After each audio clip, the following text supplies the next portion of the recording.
Now, let me be real. Arcane Season 2 is kinda underwhelming. Wait, no, don't leave! I'm not saying it's terrible, but it has a fundamental issue, which not a lot of people have talked about, where the series has a genuine narrative failure that prevented it from overcoming the absolute peak storytelling of Season 1. And if it wasn't for this singular problem, then maybe the show wouldn't have ended the way it did. Now, the big thing I've seen people comment on is how the ending is rushed, and, well, that's not wrong.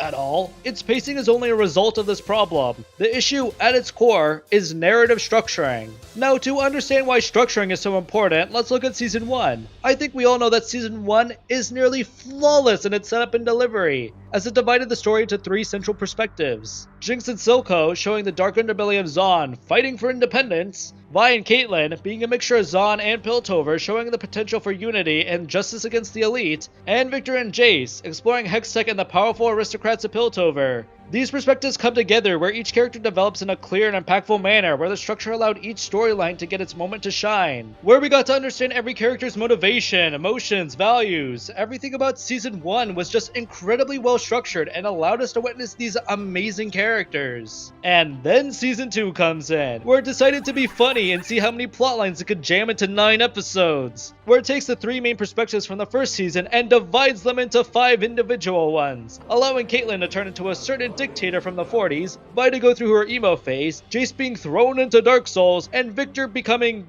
Jesus?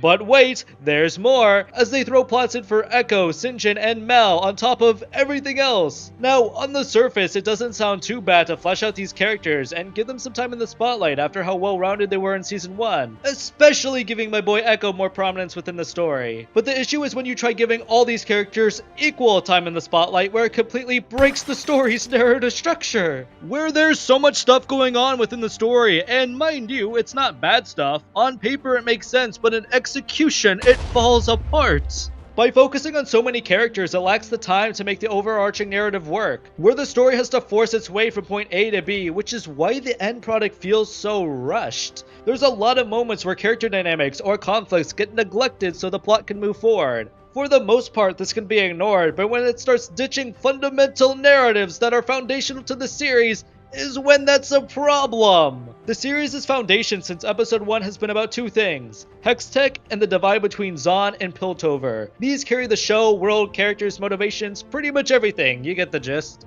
With Hextech being the most developed narrative with an engaging progression that reaches a meaningful conclusion between Jace and Victor, throwing in some fun timeline and multiversal shenanigans, which I don't really get, but I gotta appreciate the bromance. But by spending so much time on this plot, it completely abandons its second narrative halfway through the season. At the start of Season 2, we see the tensions rising between Piltover and Zaun, setting the stage for war, but that ends up getting dropped entirely so we can focus on our side quest with Vander. And this shift isn't just hurtful to the overarching story, but the narratives of the characters it's tied to, as characters like Caitlyn and Vi feel neglected to fan service rather than a well-developed relationship that we saw in Season 1, where they lack the same levels of tension, drama, etc. that made them such a good pairing, which is insane considering the amount of potential drama there is with Caitlyn gassing civilians and subjugating Zaun, and oh yeah, leaving Vi for the streets. But nah, all it needs is Vi to call her Cupcake and everything's all good.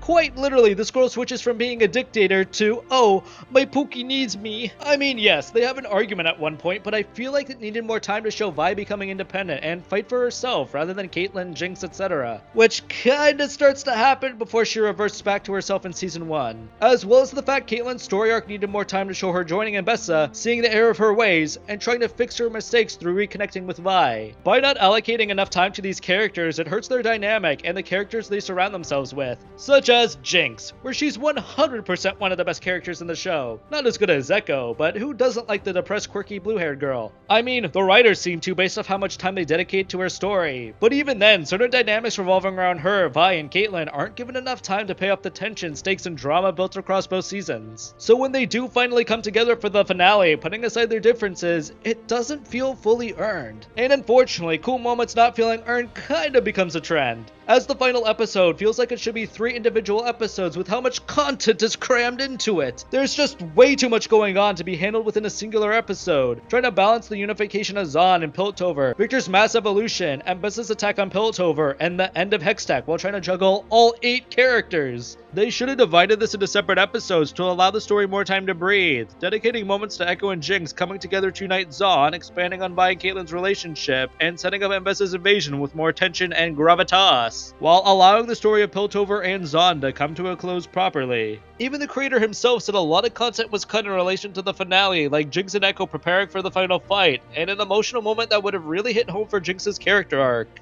But the final result shoves Zahn and the rest of its cast to the side to focus on Hextech and uses its secondary narrative on Piltover and Zahn as cannon fodder to add on to the final fight without considering what it's jeopardizing. Sure, the story still recognizes that these tensions still exist, but for some reason develops it entirely off screen, which is just insane. It's a complete disservice to the past 17 episodes and to every character it's connected to. Now, how do you even start fixing something like this?